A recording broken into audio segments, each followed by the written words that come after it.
Okay, thanks for tuning into today's lesson. We will be focusing on checkmate. We're going to be covering 10 basic checkmates for you beginning students and novice students. Now, if you don't know what checkmate is, you're probably playing as a true beginner. I want to encourage you to watch the video in the true beginners section, in which we discuss checkmate thoroughly before you watch this video. It's important for you to understand what it means and what we're trying to accomplish. But for those of you guys who have been in our chess classes, clubs, and tournaments, you will recognize this, this exercise right over here. We're going to refer to this as a back rank mate. This is the back rank, the first rank, and the back rank for chocolate would be over here on the 8th rank. But what we're going to be trying to do is walk the opponent's king to the other side of the board to deliver that checkmate.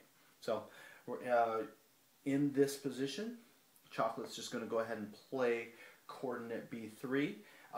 The most important thing to notice is that we already, before he plays that coordinate, that place to B3,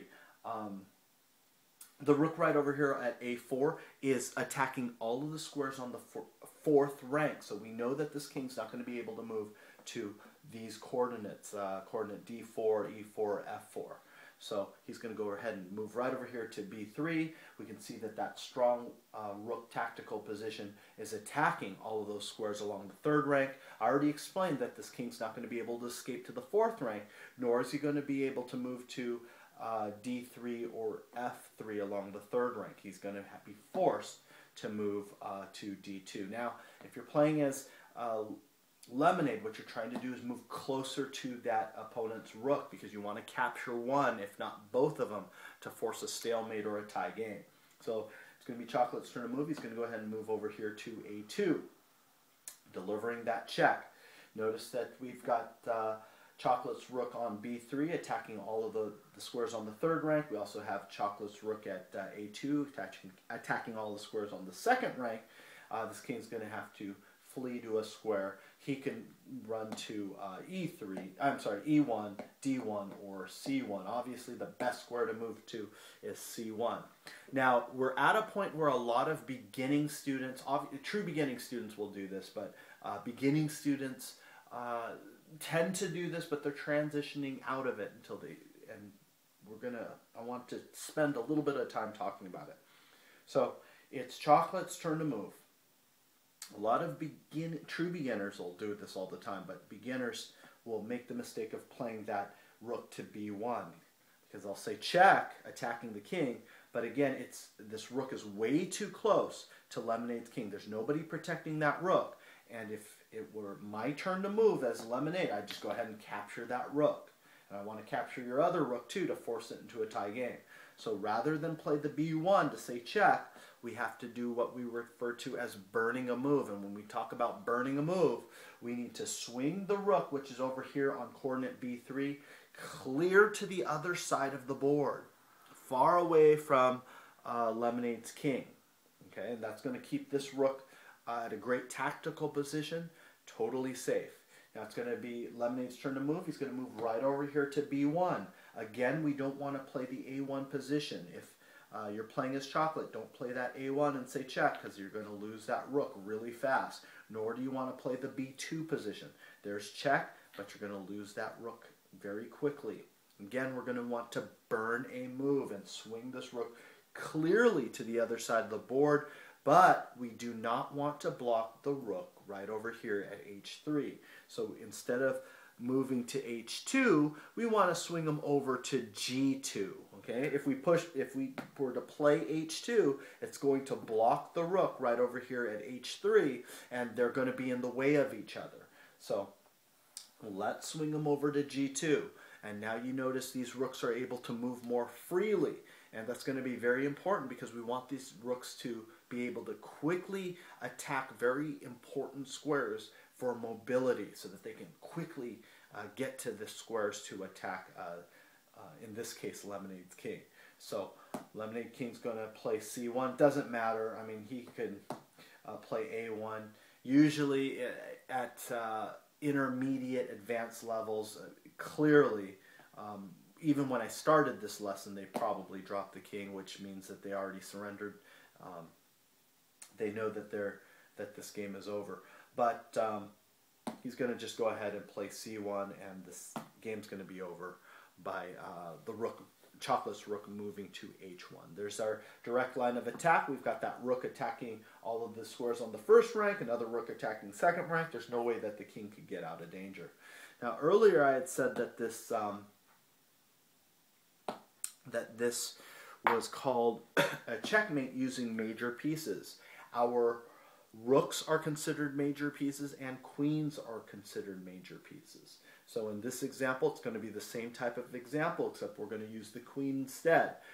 Chocolate's turn to move. He's going to go ahead and move to g1, and the queen could mate in one move. Now again, he's not going to be able to move the second rank. You guys can clearly see why. The rook is firmly planted at b2, controlling all the squares on the second rank. So queen moves to a1, there's checkmate, or we can move the queen over to e1, and that's going to be checkmate as well. Again, we've provided proof and evidence without the need to capture our opponent's king. Now the next type of checkmate I want to talk about is called a back rank mate with the use of a rook. And what that means is we actually can use two major pieces, but I'm going to go ahead and use the rook in the first example. So it's going to be Chocolate's turn to move. Here's the pattern to see that the king is is protected inside of a castle. Usually this means that it had been castled. Either the rook's on the middle of the board or it's been captured. Both of the rooks have been captured. But this is the key thing to see. Okay? Notice that the rooks are the pawns are directly in front of the king. Now it's going to be Chocolate's turn to move. He simply moves right over here to d1. There's that check. He's not going to be able to get out of danger. We could have delivered the same thing using a queen. Major piece. She moves all the way to d1. There's check, mate. He's not going to be able to get out of danger. By the way, I didn't say checkmate, but with the rook it was checkmate. So if you see yourself in this position, maybe you have your rook in the middle of the board, you have other pieces elsewhere, and you see Chocolate's rook kind of lining up to get you in checkmate, you need to play a pawn forward, one space forward. Doesn't matter. We can place this pawn one space forward, this pawn one space forward. Usually, depending on your situation, just place one pawn forward, because if he tries to deliver that checkmate, the king has an escape square to move to. In this case, it was h2. All right. Now, the last example I'm going to talk about is going to be a king and pawns checkmate. Now, this is actually extremely rare, but under the right circumstances, it can happen. Okay, so let's do that right now. Place a king right over here, king right over here. We're going to have a pawn over here, and a pawn right over here. So it's going to be Chocolate's turn to move, and for this last example, this pawn's going to move just one space forward, attacking the king, and we can say checkmate. First we say check, obviously, because we got to kind of see if it's truly checkmate. This is going to be checkmate because he can't move to d1. He's being attacked by the pawn. Okay, he's not going to be able to move here. Kings can't be next to each other, nor is he going to be able to capture for the same reason. He's not going to be able to capture this pawn too because of the same reason. Kings can't be next to each other, so he returns back to its original square. In this case, it was e1. He's going to try to move over here to f1. We see he's clearly being attacked by the pawn over here at e2. Has to return back, and we've proven checkmate. Notice we've done this without capturing our opponent's king. We've provided sufficient proof and evidence to demonstrate to the satisfaction of your chess instructors, your chess teachers, your chess master, and other chess club members that we have successfully gotten checkmate. Well, that's it for now. Just to quickly review, there are 10 basic checkmates that I'm going to cover. This covers 3 of them. The first one was the back rank mate with the use of major pieces. We used the rook, 2 rooks versus a king, and then we used a rook and a queen versus a king. The second puzzle involved the back rank mate with the use of a rook, and the third one involved king and pawns versus a king. Thanks for watching.